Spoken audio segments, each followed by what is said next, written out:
basic lang. Okay, turuan ko muna kayo kung paano sumalo. Tamang pagsalo. After all this, para kayong magiging pamilya after. Oh, Yeah. nararamdaman. Masaya kasi parang everyday talaga is a blessing. Diba?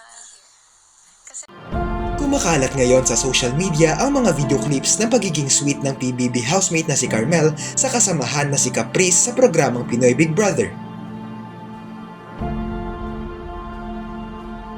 Makikita sa mga video na ito kung ilang beses nilapitan ni Carmel si Caprice sa tuwing may mga mahalagang ganap ang mga housemates at nasa likuran siya, na nagpapakita lang kung gaano nito inaalala ang nasabing girl housemate.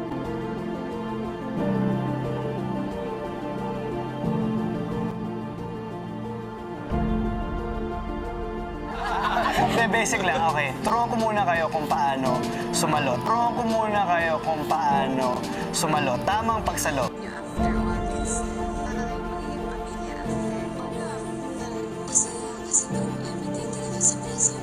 diba? Pinakitaan ko na po siya ng leadership skills.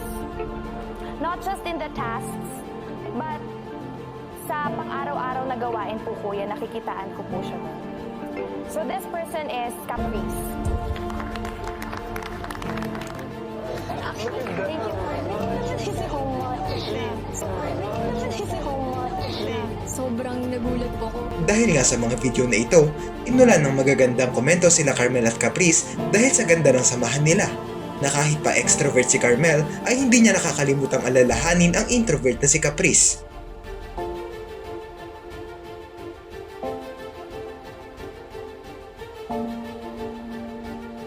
Marami tuloy sa mga netizens ang hindi mapigilang magustuhan ang friendship nila at may mga umaasang sila ang magiging final duo sa pagtatapos ng PBB, kung saan kapag nangyari ito ay tatawagin silang Capmel.